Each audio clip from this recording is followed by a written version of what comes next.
Estamos poniendo la mañana en camino, son las 9:08 en todo el país, con mucha alegría y tal cual lo habíamos anunciado.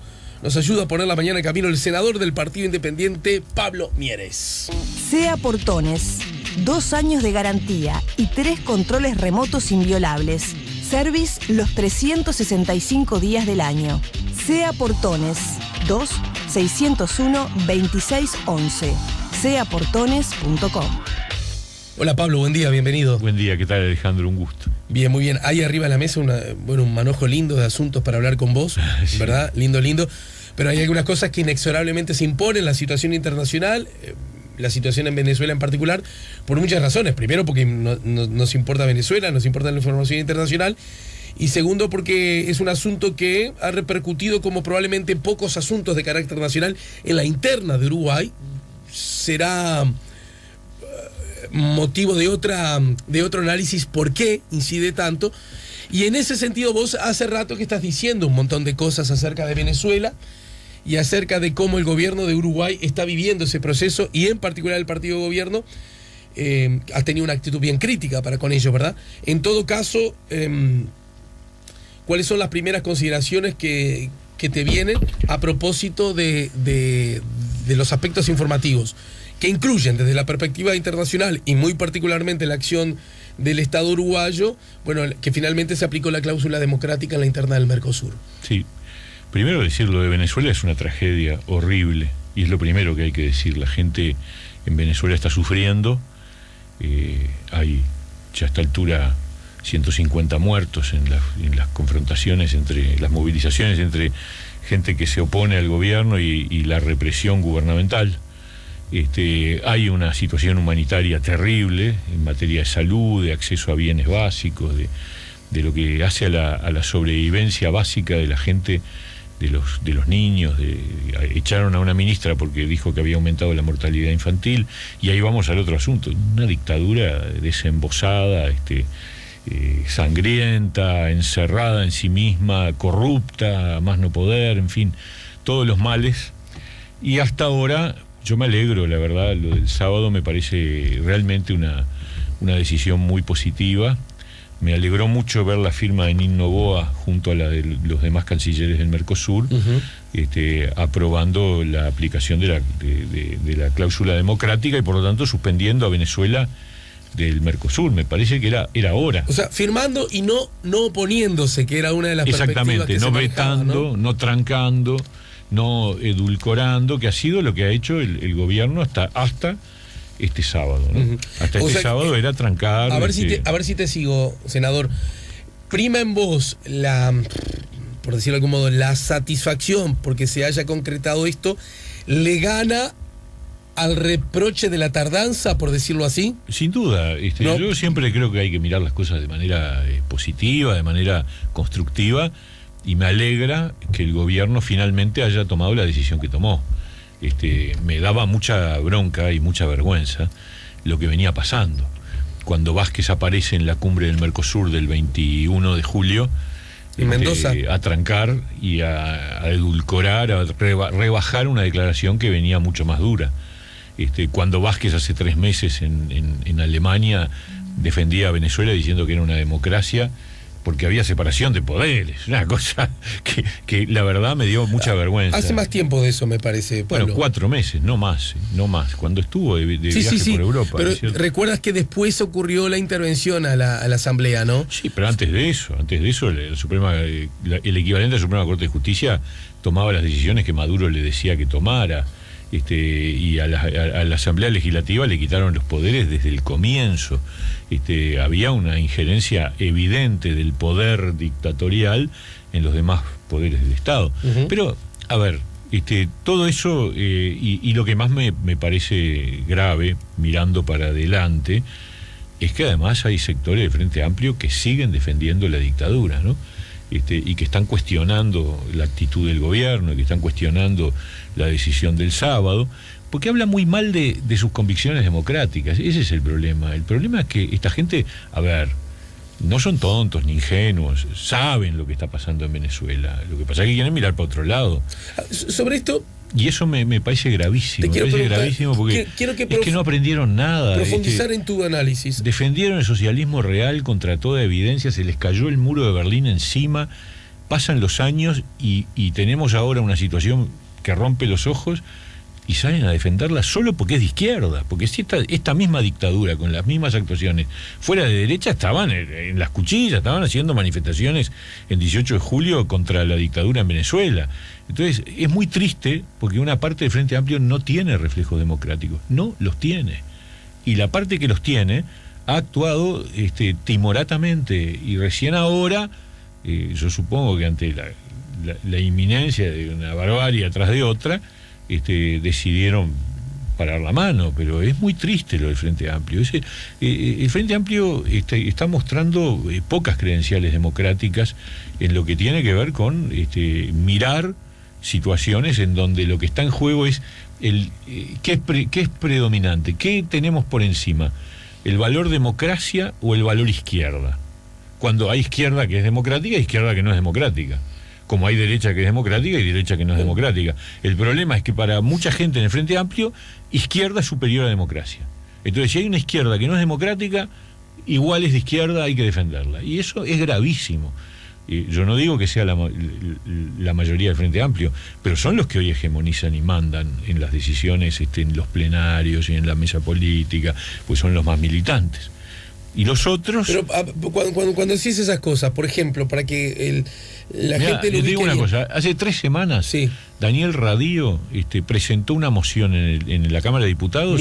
Que sabés que es mi diputado predilecto. Yo sé, porque tienen una pasión común que es inentendible, pero bueno, que es Liverpool. El bolsillo agrandado Daniel Radío presentó hace 3 semanas una moción para que el Parlamento, la Cámara de Diputados, votara una declaración de solidaridad con la Asamblea Nacional Legislativa venezolana, que había sido invadido su recinto y habían golpeado a mansalva a varios legisladores. Una cosa obvia, que se hace siempre, solidaridad con los colegas parlamentarios de otro país. Bueno, el Frente Amplio la bloqueó, y la bloquearon todos, porque bastaba uno del Frente que apoyara para que saliera la declaración. No salió ninguno. Gente que yo sé que piensa que eso es una barbaridad, pero se callaron la boca para mantener la disciplina partidaria. Es brutal, es brutal. Imagino que Unidad Popular tampoco, ¿no? No, claro, Unidad Popular va a defender... sí, Unidad Popular tiene una No lo digo porque definición. Mujica seguramente sí apoyó a Radío, me imagino.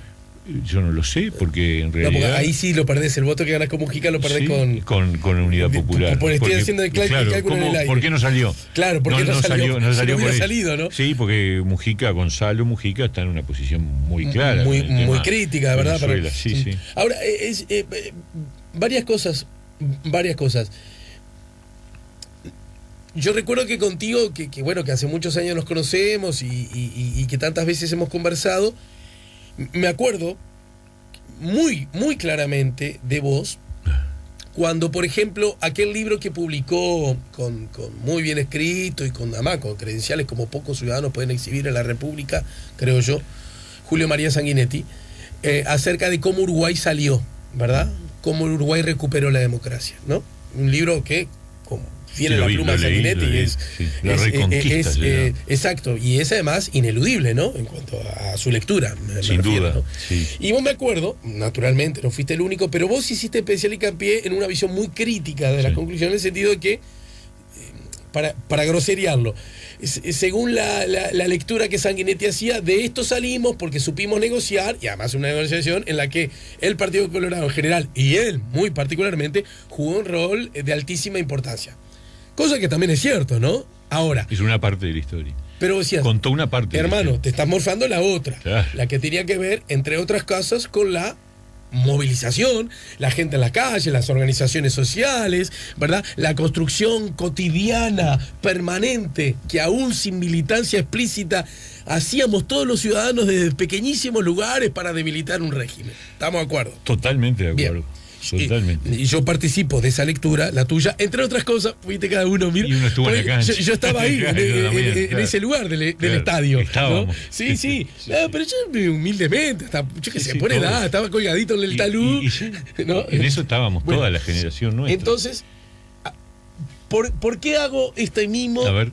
Porque pero también es cierto que mientras ocurría eso, y acá se instala otra vez el debate a propósito del estreno de la película sobre Wilson, Sí.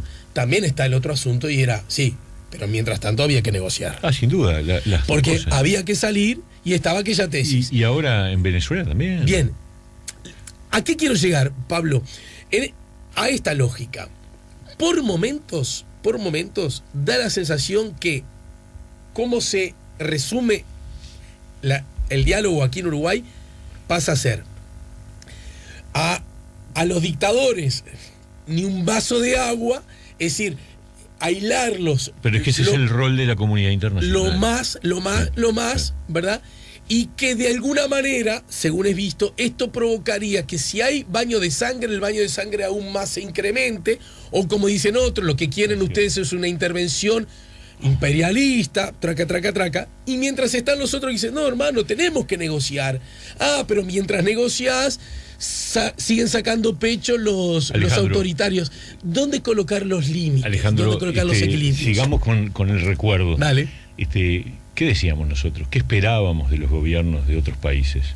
Solidaridad con la lucha, apoyo a las movilizaciones, visita de parlamentarios europeos a visitar las cárceles para ver cuál es la situación de los presos, reclamo de amnistía, exigencia al gobierno de cese de represión, condena al gobierno, la enmienda Koch en Estados Unidos, la visita del rey Juan Carlos.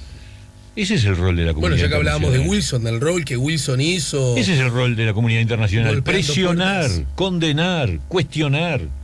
Y acá adentro, movilización. Y cuando se crean las condiciones, porque si una dictadura como esta, que es la de Maduro, que mata gente sin problema, porque la nuestra mató gente, pero a la salida de la dictadura, en las luchas de movilizaciones que tuvimos, no llegó a la barbarie que se llegó acá en Venezuela. En algún momento se abre la puerta de la negociación, pero tenés que correrla, porque sin movilización no hubiera habido negociación. En las luchas en las calles, pero además hubo otra cosa. ¿No hay muertos de los dos lados? Hubo otra cosa, hubo garantías democráticas. La acción opositora. Porque ganamos una elección con voto popular que abrió la puerta. El no del 80. Acá hubo una constituyente fraudulenta, absolutamente fraudulenta. Es más, en la elección parlamentaria que ganó la oposición, no ocurrió lo que en Uruguay ocurrió. Cuando ganó la oposición en Uruguay, empezaron a abrirse las puertas y los milicos dijeron, bueno, acá hay que empezar a ver cómo esto salimos. Significa algo. Cómo salimos. Maduro, después que perdió la Asamblea Legislativa, la caminó por arriba a la Asamblea Legislativa y siguió actuando de manera autoritaria y aumentó la represión. Y cuando se llevó puesta a la Asamblea Legislativa y les negó el referéndum revocatorio que hubiera perdido, aumentó la represión. Ahí empezaron las movilizaciones. Hay muertos de los dos lados y probablemente debe haber 140 a 10 más o menos, ¿no?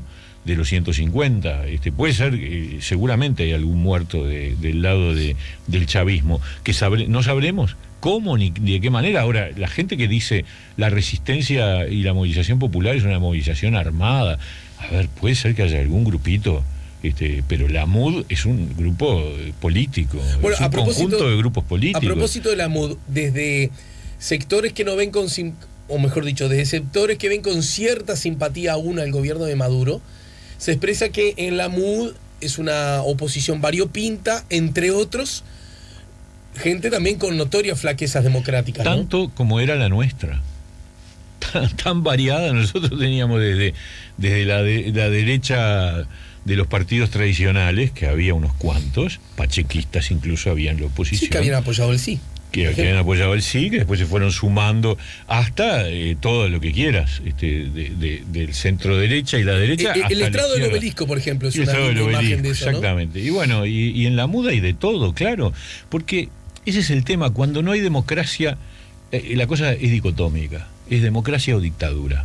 O vos estás del lado de la dictadura, estás del lado de la democracia. Ahora, cuando hay democracia, hay pluralismo, y hay variedad, y hay de todo.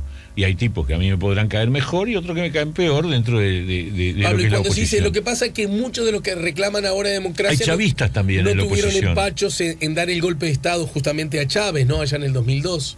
Bueno, ¿quiénes? No sabemos. Supongo que, a ver, Chávez, después que ganó esa pulseada que yo además condeno un golpe de Estado contra un gobierno democrático, fue el caso del 2002. Sí, del mismo modo que condenamos cuando Chávez dio el golpe de Estado, ¿verdad? Exactamente.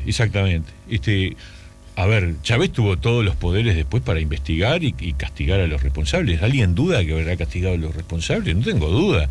Ahora, esta gente que hoy está en la MUD, ¿fueron golpistas del 2002? Ciertamente no. Para empezar, muchos de ellos porque ni siquiera tenían la edad, como Leopoldo López o Enrique Capriles. A propósito, información que nos dio, y Leopoldo López volvió a la casa, a su prisión domiciliaria. Y Ledesma hace un par de días. Sí, o sea, los dos volvieron. El viernes. No se sabe muy bien qué quisieron hacer con eso de sacarlo. Además, yo vi el video de Ledesma. Además, con Ledesma tuve oportunidad de conversar 1 hora y media mano a mano hace 2 años en su prisión domiciliaria. Y es un socialdemócrata. Es decir, es ADECO. Es de Acción Democrática. Ustedes, por ejemplo, pero es que es un tipo que militaba en la Acción Democrática, que estaba en el grupo de... ¿Qué me estás diciendo? ¿De derecha? Cero. No, centro-izquierda, claramente. Está en la Internacional Socialista, Antonio Ledesma. Leopoldo López no lo conozco porque no pude entrar a la prisión porque no me dejaron entrar. Había un piquete militar que impedía el paso. Había 3 senadores españoles y yo, y nos pararon con las armas. Que el argumento que el gobierno de Venezuela expuso acerca de que como planeaban fugarse, ¿no? Fue una ridiculez total. No solo un argumento muy frágil, sino que un argumento de que si vos tenés la inteligencia actuando bien y sabés que eso va a ocurrir, lo mejor que te puede pasar es dejarlos y en el momento mismo que quieran huir, los capturás diciendo, ¿vieron acá los...? Yo tengo la sensación, Alejandro, de que... Pero 2 más 2 es 4, sí. ¿No? Si vos sabés que eso va, los dejás hasta que lleguen al aeropuerto, a la frontera o a la balsa, y los agarrás ahí. Pero ¿para qué se iban a ir? ¿Para qué se iban a ir? Una cosa ridícula. En fin, pero yo tengo la impresión de que están pasando cosas en Venezuela que no conocemos. Que esto es mejor, ¿no? Por supuesto, prisión domiciliaria es mucho mejor. Ya te digo, yo pude hablar con Ledesma porque estaba en prisión domiciliaria y porque no se dieron cuenta que yo pasé por la puerta del edificio, me mandé para arriba, no me conocían, pasé como un vecino seguramente y pude hablar porque si no, no me hubieran dejado pasar. Pero claro, el hombre vive en su apartamento, está encerrado ahí en el apartamento hace años. Pero por lo menos está en su casa, duerme en su cama, grande está con su familia. Que está liderado por tu colega Constanza Moreira, colega además académica y docente, claro, ¿no? Claro. En varios aspectos, colega. Sí. Ha reprochado en las últimas horas que se ha tenido un ojo muy distinto para con Venezuela y, por ejemplo, que esa severidad no la ha tenido el Mercosur, pero también podría aplicar el comentario para la oposición, para con el, cito textual, golpe de Estado perpetrado en Brasil en desmedro de Dilma. No, yo no creo que haya habido un golpe de Estado en Brasil, lo digo con franqueza. También digo, lo de Brasil es terrible, hay una corrupción sistémica, es decir, todo el sistema político está corroído por justamente, aunque parezca redundante, por la corrupción. Es decir, no se salva a nadie, casi nadie, probablemente algunos, porque sería injusto decir todos, pero están casi todos metidos. Y esto que pasó la semana pasada es un bochorno. La Cámara de Diputados salvando a un presidente corrupto, como es Temer, ¿no? Que no hay duda de que es corrupto. Todo el sistema está, pero también está corrupto el PT, recontra corrupto. Pero han estado en cana cantidad de jerarcas del PT. En ese escenario, Pablo, te lo pregunto. Sí. Pero ¿no es cierto que Dilma, en cuanto a corrupción, parecería que no luce como la más limpia de todas? Por ahora no la han llevado presa. Pero el Parlamento se la cargó, ¿no? Se la cargó, pero... y acá en general daba la sensación que decía, bueno, es constitucional. Es el procedimiento es constitucional. Pero lo que la estaban sacando, evidentemente... le faltaba el antifaz, ¿no? Muchos de ellos. También algunos muchos de los que la defendían. Que la había torturado. También muchos de los que la defendían. Le faltaba el antifaz. Sí, pero ahí a Dilma no la pusieron ni uno ni los otros, sino el público, los ciudadanos, ¿no? Sí, claro. Que esos en general están libres de corrupción. Pero Temer también. Ese es el drama. Como el drama vicepresidente, es que, ¿no? Bueno, pero el PT armó una fórmula con Temer.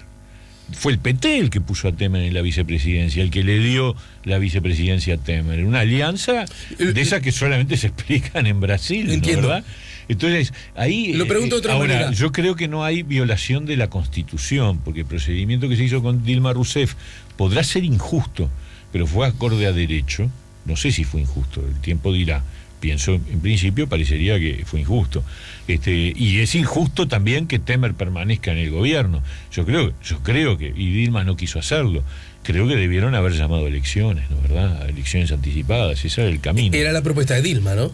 No, Dilma no quería. No, perdón. Hasta que cayó no quería. No estaba planteando. No estaba, nunca discutir con pero no estaba promoviendo un llamado a elección.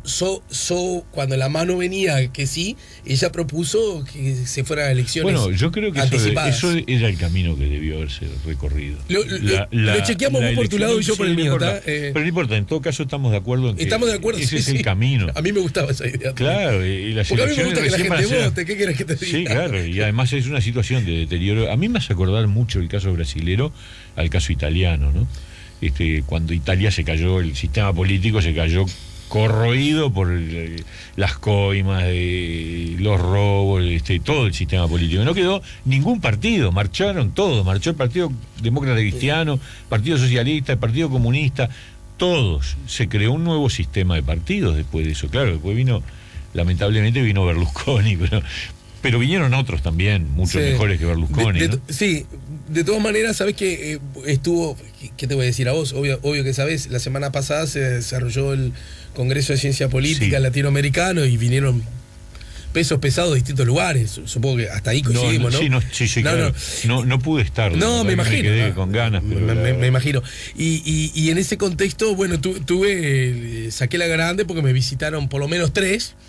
Que un argentino, que un chileno, que un español, y recuerdo que a propósito de estos temas, con el politólogo español Mariano Torcal, reflexionábamos. Lo conozco. Un peso pesado. De altísimo nivel. La verdad quedé encantado. Mariano es un tipo de reconocimiento mundial. Dijo una cosa linda de Uruguay y de los medios de comunicación. Dijo que él me lo agradeció mucho la charla, pero créeme que no lo tomo como un elogio personal. De verdad, sino que dijo, pero yo allá en España yo no tengo entrevistas así tan largas en las que hablemos de ideas, de políticas y de eso.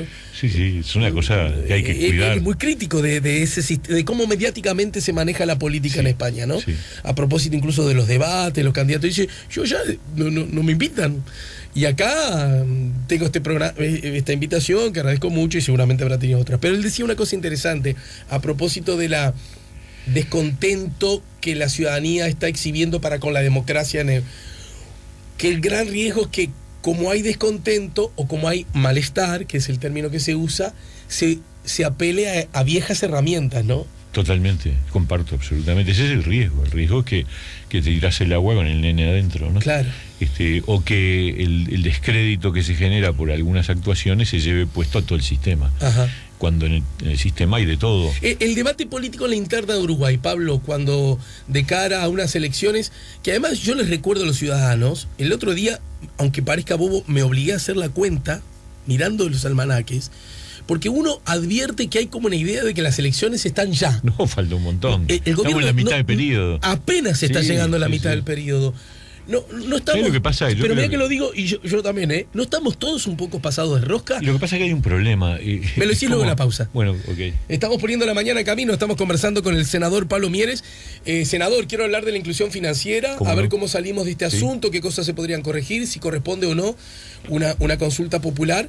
Y el baile que ahora le toca a ustedes, los senadores, ¿no? Que tiene que ver con la rendición de cuentas. Un baile que parece que ya se sabe cómo termina porque el gobierno tiene los votos. Lo conversamos. Estamos con el senador Pablo Mieres, estamos poniendo la mañana en camino. Ya volvemos con la mañana en camino.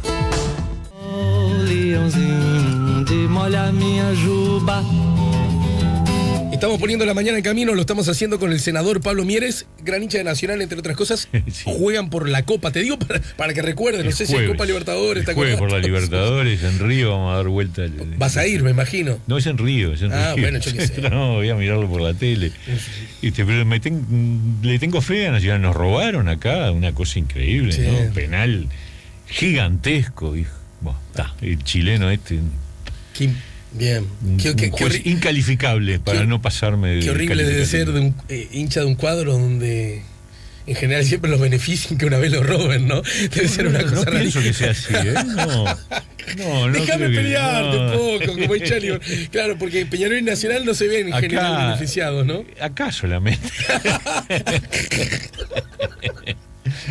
En los Acá torneos adentro se puede, internacionales ¿no? nos No. joden, Bueno. nos joden siempre. ¿A vos ¿qué te vamos a gustaría hacer? que te traten bien adentro y afuera? No, justamente. Bueno, justamente. muy bien. Bueno, estábamos hablando de asuntos a propósito de cómo las realidades internacionales se meten también en una lógica de debate interno en nuestro país, ¿no es cierto? Y en ese sentido, como Venezuela, está bien, hiciste muy bien, el primero es el drama que vive Venezuela, Sí, sin duda. como tal, ¿no? En ese sentido, de cómo acá se están expresando, en algún punto, Pablo, da la sensación, yo te lo decía en el marco de una especie de, no sé si apresuramiento de los tiempos electorales. Ah, sí, habíamos quedado en eso.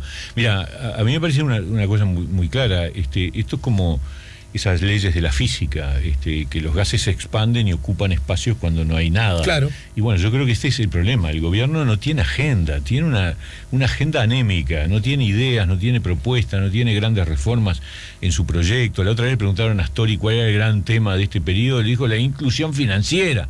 Como si fuera la gran cosa, por favor, acá lo único que hay es... Vos decís que sí las tuvo en el primer gobierno, por Sí, ejemplo. sin duda, claro, hizo una reforma tributaria, hizo una reforma de la salud, hizo un montón de cambios, buenos, malos, le fue bien, le fue mal, eso podemos discutirlo, pero hubo una agenda muy fuerte, incluso en el segundo periodo hubo una agenda fuerte, que fracasó en gran medida, porque de lo que el Pepe dijo que iba a hacer, nada ha quedado, salvo algunas cosas muy puntuales, pero hoy vos mirás la agenda del gobierno y que es UPM y el alcohol, y controlar el alcohol. Entonces, cuando no hay agenda en el gobierno y el gobierno viene transitando casi que inerte, y bueno, el espacio se ocupa. ¿Y qué se ocupa? Se ocupa de la disputa político-electoral. Se adelanta la disputa político-electoral de una manera que yo creo que es exagerada, pero es lo que ocurre. Lamentablemente, es lo que ocurre porque el gobierno no pone arriba de la mesa nada. Ahora, ¿en qué medida también, hablando de no tironear, ¿no? Y comparándolo con otras realidades, que Uruguay en ese sentido todavía da la sensación, saca a luz en cuanto a cierta calidad del diálogo y del intercambio? La hay. Por ahora lo tenemos, ¿no? Yo creo que sí, más allá de chisporroteos y eso, yo creo que hay un nivel de diálogo que uno, debe reconocer que es bueno en relación a otros países, ¿no? Hagamos esta hipótesis. Ese espacio vacío que se llena con ansiedad electoral. Sí, con adelanto de Claro. anuncios y de lo que hay que hacer. Sí. Y yo qué sé, yo te digo, Alejandro, acá en este país hay que hacer una reforma educativa, por favor. Y el gobierno está haciendo la plancha, en una plancha pésima, porque además es una plancha en bajada. Hay que hacer una reforma de las empresas públicas, después de la catástrofe de ANCAP. Todos hablamos, no, hay que transformar las empresas públicas, cambiar las normas. No pasa nada, no hay una sola idea, una sola propuesta. La reforma del Estado, la apertura del Uruguay al mundo. Cada vez que la Cancillería da un pasito de apertura al mundo, salen a matarlo dentro del frente. Porque no, 3LC no, que no sé cuánto, que esto tampoco. Nos presentamos como observadores de Alianza del Pacífico, ponen el grito en el cielo. Entonces, no hay nada. Hay poquísima cosa. Está la discusión del alcohol, que es una discusión, reconozcámosla, además de polémica, etcétera, pero es chiquitito discutir si vamos a regular la venta de alcohol. Ese es el gran tema del presidente de la República, por Dios. Y siguiendo esa lógica también, del mismo modo que luce chiquitito, para a ver si te sigo el trillo, Dale. que el ministro diga, bueno, por acá están nuestras... La verdad no escuché eso de Danilo, pero si Lo vos dijo me lo en un decís, reportaje la semana pasada. que la inclusión Creo financiera... que fue con como esto es el reportaje que está haciendo Emiliano Cotelo en en Canal 12, 12, en el informativo. Bien, te dije más temprano que como ensayo temprano me los pierdo y a veces Sí, me está quedo bien. solo con las repercusiones de y no... Y sí, a mí no me lo pasa veo en muchas vivo. veces con muchas cosas. Que nunca es lo mismo, ¿no? A No, menos no es lo que mismo. definitivamente te ocupes de bajarlo, de verlo, pero bueno, ahí tendría que ser una nota que pasó algo que tengas Sí. que verla de punta a punta y en general no lo sé. Entonces, volviendo al tema, del mismo modo que eso luce ponerle exagerado o que evidencia carencias, evidencia espacio vacío, para seguir tu lógica, del mismo modo hay acciones que uno podría decir que protagoniza la oposición, que tienen la misma lógica, quiero decir, A ver. transformar en verdaderos centros del país asuntos que de pronto ganan interés en la ciudadanía, pero que obviamente no son centro del país. ¿Y qué pasa por ejemplo, primero concretar una ley, que era vender la marihuana en farmacias? Ya arrancó, y yo soy de los que cree que dentro de 5 años ni vamos a hablar del tema. Soy de los que cree eso, de verdad. Y en un momento estuvimos al borde del precipicio, ¿no? Como que se venía el apocalipsis. Nunca estuvimos nosotros. Bueno, no. Porque el tema es que tú hablaste de la oposición. No hay la oposición. Me adelantaste una cosa justamente. Estamos justamente. De acuerdo. Y la otra es, por ejemplo, juntar firmas para tirar abajo una ley que debe tener sus debilidades. Me pregunto qué ley no la tiene. La ley de inclusión financiera. La ley de inclusión financiera, pero que viene encaramada, primero, en una tendencia global. Justamente sería una contradicción decir, nosotros no cerramos al mundo por esto, y después querés cerrarte al mundo con una cosa que... Y que además, voz del pueblo, voz de Dios, la gente parece haberlo aceptado en líneas generales, en forma abrumadoramente aceptable. Está bien, y vos sabés, por eso me estás preguntando. Claro. Ahí tenés otro caso que demuestra que la oposición no es un fenómeno homogéneo. Entonces, cuando vos te separás de eso, separás ¿por qué? ¿El legítimo derecho a tener otra idea? ¿O también la ilegítima, digamos, percepción de estrategia política? Es decir, miren que cuando hablan de la oposición, no todos somos lo mismo. No, a ver, te lo digo con claridad. Nosotros lo estudiamos cuando arranca la idea. Es un plebiscito. A ver, aclaremos también los tantos, porque hay una confusión. No es un referéndum contra la ley, porque ya perdieron el plazo. Ya no puede ocurrir eso. Ya no puede ocurrir, se les venció el plazo. Entonces lo que están planteando es un plebiscito para modificar la Constitución y poner en la Constitución cosas vinculadas con el uso del efectivo y la protección del uso del efectivo y poca cosa más. Y la verdad, el análisis que hicimos es un error, para decirlo suave, poner en la Constitución estas cosas. Ahora, ¿hay problemas con la inclusión financiera? Sí, los hay. ¿Cómo se corrigen? Se corrigen por la vía de acuerdos de partes o de reformas legislativas.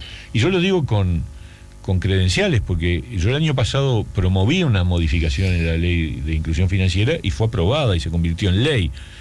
Muy poca gente lo sabe, pero recorriendo el país uno se encontraba con una situación increíble, que es que en los pueblos chiquitos, pueblos de menos de 2.000 habitantes, la gente tenía que ir a cobrar su sueldo a un banco que quedaba 50, 60, 70 kilómetros, porque en su pueblo no había ni un cajero automático, ni una sucursal pero ahí bancaria. No aplica la ley, ¿verdad? Bueno, ¿pero por qué? Porque el año pasado... Sí, la modificación. Nosotros presentamos la modificación y el gobierno, con buen criterio, reconoció que era un problema y que había 400 pueblos donde no se podía aplicar. Entonces eliminamos la obligatoriedad.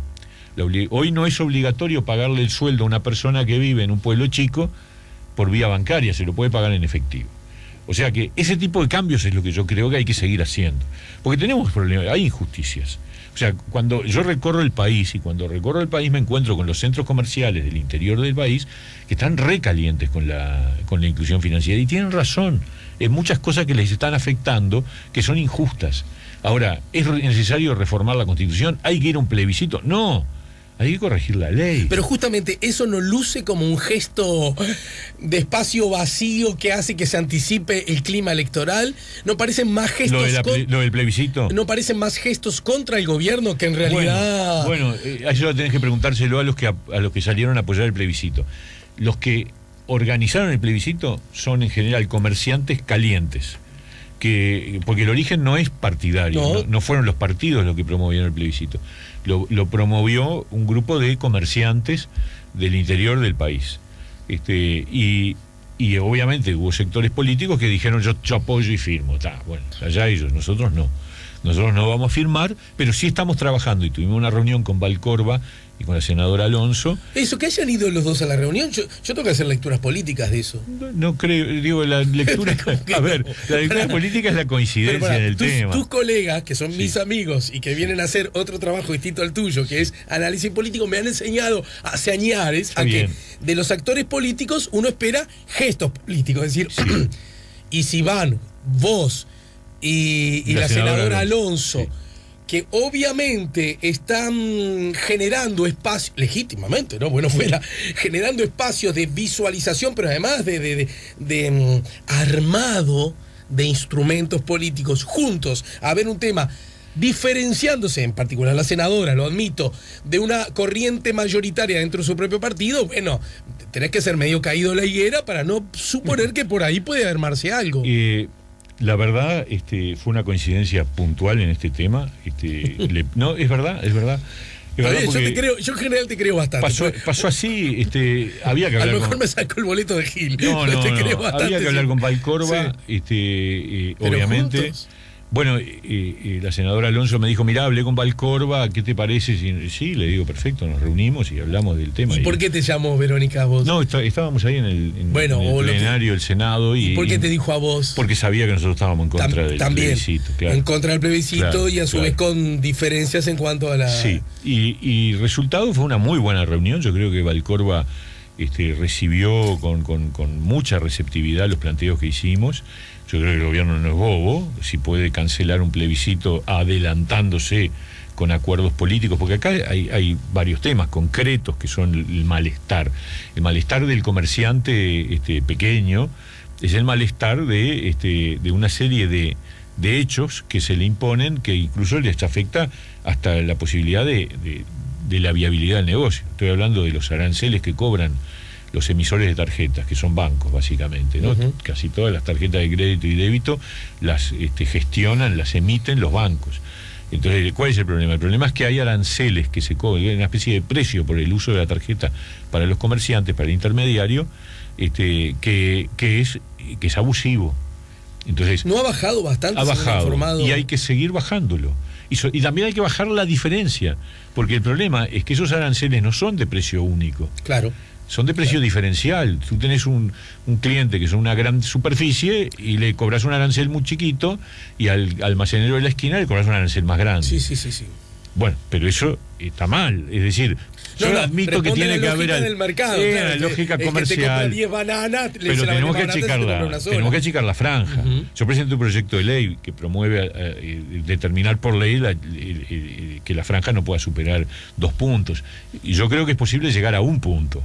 O sea, entonces ahí hay un diálogo que está iniciado con los emisores de tarjeta de crédito para... Pero de todas maneras... Después hay otro problema, las de débito. No hay obligación tampoco al comercio que use esa pero la gente la ¿verdad? Usa. Ese es el tema, porque la gente sí recibe un beneficio, mientras el comerciante recibe un perjuicio, porque si cobra contado, cobra cash y tiene la ganancia correspondiente, pero si cobra con tarjeta, él tiene que pagar el uso de la tarjeta. Pero para el comprador, para el ciudadano, hay un beneficio, que es la reducción de algunos puntos de IVA. Pero está bien. Entonces el comprador va a tender a usar más la tarjeta. Con lo que se suscribe, que parece que es una buena noticia para el comprador. Exactamente. Por lo tanto, para la inmensa mayoría. Exactamente. ¿no? Por eso lo que hay que hacer es evitar que los costos de la inclusión financiera los pague solo el más débil, que es el comerciante chico. Entonces lo que hay que hacer es corregir el problema de los aranceles, también de la acreditación, porque el comerciante chico no tiene espalda. Entonces cuando vos pagás con débito, no sé si lo hacés, pero digo, el tipo que va con tarjeta de débito y compra en un almacén, en el momento que él pasa la tarjeta por el POS, se le descuenta de su cuenta bancaria, inmediato. Sí. Tú entras enseguida a consultar tu cuenta y ya no la tengo. Sacaron la plata. Ya no la tengo. Ahora esa plata, ¿se la transfirieron al almacenero? Demoran 3 días, 4 días. ¿Por qué?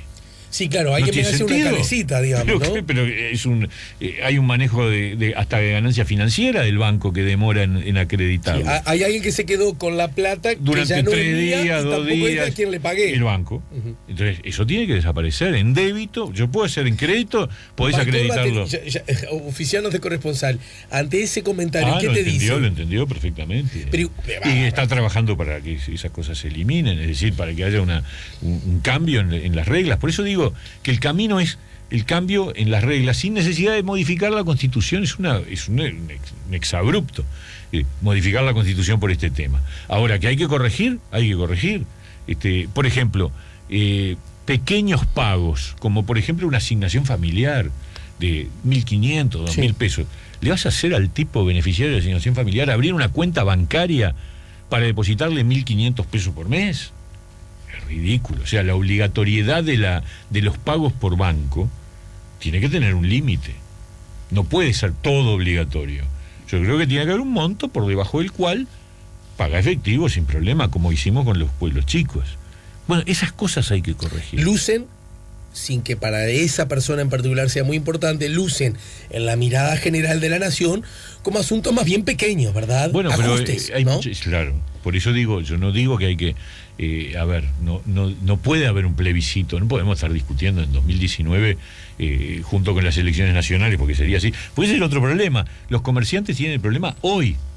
El plebiscito les resolvería el problema, yo creo que no se los resuelve, porque lo de los aranceles ni siquiera lo resuelve el plebiscito, pero ponele que lo resuelviera, lo resuelve dentro de 3 años, 2020. Bueno, claro. Vamos a arreglarlo ahora. Si es un problema de acuerdo de partes y de legislación, Sí. y Bueno, de decreto. Repito, la hipótesis, a menos que tu interés no sea necesariamente arreglar el asunto, sino Nosotros, generar... vos sabés cómo somos nosotros evaluamos el tema, lo analizamos y lo discutimos y nos paramos en contra del plebiscito, porque por todas estas razones que son de sensatez y dejamos fuera Hablando- si nos conviene o no nos conviene. hablando de la sensatez. Yo qué sé si nos conviene o no nos conviene, pero escuché a la calle Pou hace una semana decir que si había acuerdos para una modificación de la ley que resolviera el problema, en vez de andar correteando firmas por ahí, como dijo, mejor. O sea que, a ver, yo creo que esto puede tener un cambio, ¿no? Sí, porque además, convengamos que en Uruguay no junta firmas el que quiere, sino el que puede, ¿no? 230.000 firmas tenés que juntar Sí. para generar el plebiscito. Y después tenés que trabajar para el plebiscito en el medio de una elección donde el tema no va a ser las tarjetas de crédito y débito, el tema va a ser el cambio de gobierno, si ganan esto, si cambia, vienen estos, vienen aquellos, si el frente sigue, si no sigue, yo qué sé. A propósito de cosas grandes o cosas chicas, hablaste de que sería bueno prohibir las tarjetas corporativas en los entes. Sí. Yo acepto otras alternativas, Me ¿no? luce... no, con la vista, me luce a chico eso, porque en realidad, razonarlo No sé. al revés. A ver, razonarlo al revés. Y todo indica un uso inadecuado que hizo el presidente de ANCAP, hoy vicepresidente de la República, de la tarjeta corporativa. Y yo he dicho lo mismo. Menos mal que estaba la tarjeta corporativa, que lo vimos, que nos Eso es permitió verdad. la trazabilidad, Sí, pero si los no hubiera- datos. sí, pero si no hubiera habido ese manejo. Porque no habría habido esa plata. Esa plata estaba disponible. O sea, acá hubo, a ver. Lo pregunto los de otra jerarcas manera, de la más allá de pará, sentir, los- ¿vos crees los- que antes no hubo otros gestos y acciones que se salían de la norma, de la ética, Bueno, de la buena conducta política? Lo que pasa es que no había una tarjeta para Párate, rastrearlo. es más difícil, porque ¿de dónde sale esa plata? Porque esa plata está porque hay una tarjeta corporativa que te la pone, que te la dispone. Claro. O sea, vos tenés un tope para gastar. Entiendo. Entonces, si no tenés tarjeta corporativa, tenés tu sueldo y a lo sumo los viáticos que cobrás cuando salís del país, que están reglados por una tabla que establece la Cancillería y que dice, si vas al país A, el pago por día es tanto. Y esa plata es una plata de viáticos, que se podrá discutir si sobra, si falta, si hay que rendir. Yo creo que en el Estado además están todas acordadas que se rinde, menos la del Parlamento, que debería también rendirse, ¿no? Yo creo eso. Debería rendirse, decir que si no la gastaste, la devolvés, ¿no es cierto? Los viáticos, por ejemplo, cuando te vas de viaje. y Claro, eso. el Parlamento. Sí. Pero Ya hubo algunas en el iniciativas, resto, ¿no? sí, en el resto del Estado hace años que está establecido que hay que rendir los viáticos. Y está bien. Ahora, esta tarjeta es un instrumento mucho más, aparentemente, mucho más libre. Y yo he consultado, antes de presentar el proyecto Sí. de prohibición, consultado a empresas privadas. Che, ¿se puede vivir sin grandes, ¿no? Sí, por supuesto que se puede vivir sin tarjeta corporativa, porque vos tenés tu tarjeta de crédito y si tenés que hacer un gasto especial, lo gastás después, Lo venís y comprobás, digamos, lo mirá. demostrás y te lo pagan en el sector privado. O sea, el sistema, pero y al el revés, sector digamos. público, Antel no tiene, por ejemplo, tarjetas corporativas. Entonces, yo dije, bueno, vamos a promover la prohibición, pero si la alternativa más aceptable es la regulación, regulemos. Lo que no puede ser es esto, que ahora aparece que hasta ni siquiera le mandaban datos al delegado del Tribunal de Cuentas en ANCAP sobre, o sea, no le rendían los gastos de la tarjeta corporativa al Tribunal de Cuentas. Cuando se dijo, Tribunal de Cuentas nunca observó, no observó porque nunca se lo presentaron. Y nos encontramos con cosas increíbles, porque eso es un sobresueldo, es un sueldo encubierto. Bueno, un dato que también tiene que obrar en poder del público es que nos encontramos con eso a pedido de periodistas que hicieron De acceso uso a la información de un pública. acceso que antes no teníamos y ahora Que está sí, muy ¿no? bueno Y eso, eso está muy bueno. Es más, me parece que ha quedado sí. como un segundo plano. Alejandro, ha pasado una cosa increíble. las personas que van por el acceso a la información pública tienen resultados de información mucho antes que los legisladores con pedidos de informes. Eso es lo que está pasando. Es más, acabo de presentar un proyecto de ley para, digamos, articular las dos cosas. Que lo que nosotros hacemos, el pedido de informes en el Parlamento, a los ministerios, no sé qué, que nos contestan tarde, mal y nunca, porque yo he recibido pedido de informes con 2 años de postergación, o sea, me han llegado cosas de mayo del 2015 ahora, hace un mes. No estoy mintiendo, es así, 2 años. O sea, y algunos ni te los contestan, ¿no? Entonces, eso ahora está, paradójicamente, el ciudadano común, y eso está muy bien, tiene más posibilidades de que le contesten sobre información pública que un legislador. Entonces, lo que hemos hecho, lo que nosotros presentamos como proyecto de ley, es un proyecto que articula las dos cosas. Entonces, cuando a vos el ciudadano, ¿qué hace? Presenta pedido de acceso a la información pública en una oficina. Y hay un plazo bastante breve. Si la oficina no contesta, vos vas al juez y el juez manda contestar. Y la oficina tiene que contestar de manera perentoria. Bueno, el legislador hoy hace un pedido de informes y pasa. Bueno, entonces, lo que yo pongo es los mismos plazos que el pedido de acceso a la información pública. Cuando termina ese plazo, el legislador va directo al juez. Te robo 10 minutos más, ¿sí? Luego de la pausa, 10 minutos que se los robo a Cristian Di Candia. ¿Cómo andás con Cristian Di Candia? ¿Se conocen o no se conocen? Bien, se saludan. El saludo fue no nos conocemos personalmente. Bueno, se van a conocer ahora entonces. Está bien.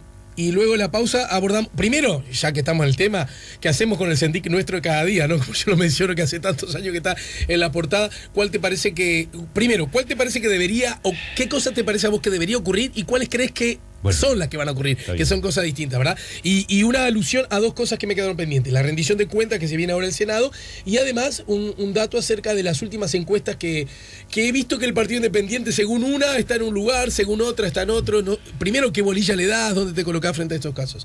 Estamos poniendo la mañana en camino, estamos poniendo con el senador Pablo Mieres del Partido Independiente. Han llegado muchas preguntas, comentarios, opiniones, vamos a ver si podemos resumirlas luego de la pausa. Ya volvemos con La Mañana en Camino.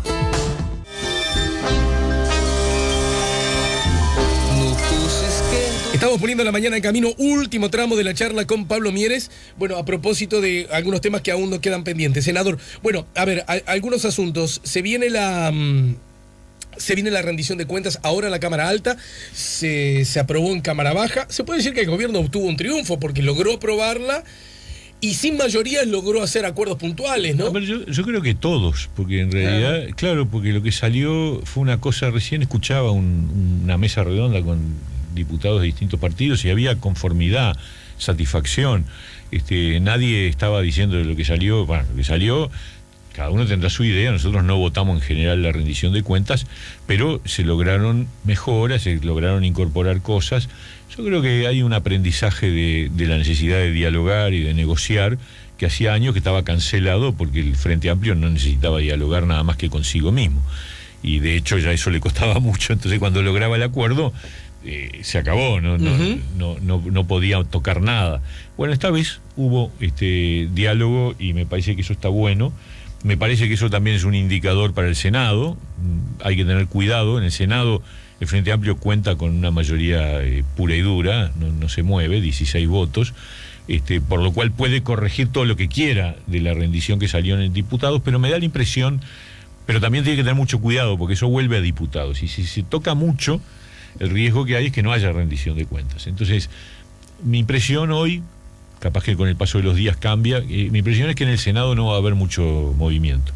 O sea, me da la impresión de que no se va a tocar. Que los mucho. senadores oficialistas deberían preocuparse por cuidar los acuerdos. ¿Vos qué vas a hacer? ¿Vas a votar a favor o en contra? No, nosotros votamos en contra en diputados, y yo voy a votar en contra en el Senado a la votación en general.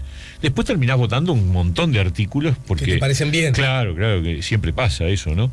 Entonces lo que vos votás en contra es la orientación general de la rendición de cuentas, ¿no? ¿Verdad? Pero a propósito de... Por ejemplo, hubo un cambio en el Fondo de Solidaridad, que está muy bien, que es un alivio para los que aportan al fondo, porque la verdad que se acababa de modificar una cosa que era increíble, extender el pago del Fondo de Solidaridad a 35 años o 70 años de edad. Bueno, se vuelve a los 25 años, que es lo lógico, y se hace todo un proceso de adaptación del Fondo de Solidaridad, que me parece bien. lo cual no quiere decir que no haya que sostener las becas universitarias, que se van a seguir sosteniendo, pero que probablemente una parte de ellas, como era antes, sea por rentas generales y no solo por el Fondo de Solidaridad. Y con relación a otro de los asuntos muy debatidos, muy bueno la compensación extra para directores de escuelas y liceos, me parece que eso es muy positivo. ¿Y cuáles son las cosas negativas? Bueno, los impuestos. El impuesto de tasa consular es un grave error. Yo creo que es una fuente de financiamiento que va en contra de la orientación del país a buscar acuerdos comerciales más amplios, ¿no? Pero bueno, eso lo votó el Frente, ¿no? Y después el otro, Unidad Popular. Sí, Unidad Popular. Por ahí tuvo los votos para los impuestos los tuvo con Unidad Popular, y los votos para redistribuir gastos los tuvo con distintos sectores de la oposición. Nosotros participamos de varios de esos acuerdos. Y hubo un artículo muy cuestionado para el 15, que es el tema del pago a los funcionarios judiciales, que además es rotundamente inconstitucional. No solo. Es para todos los pagos por encima de cierto monto. Sí. Pero es una inconstitucionalidad flagrante, porque es que el Poder Ejecutivo se arroga el derecho de incumplir sentencia del Poder Judicial. Lo debo, pero no lo pago. Sí, es una locura. Dice, lo debo, pero no lo pago ahora, te lo pago apenas pueda. No importa. A ver, si el Poder Judicial resuelve en autoridad de cosa juzgada que una cosa hay que pagarla. Vos jinetearás la plata, lo que quieras, pero no podés aprobar una ley que diga que lo pagás cuando te venga bien. Es un disparate.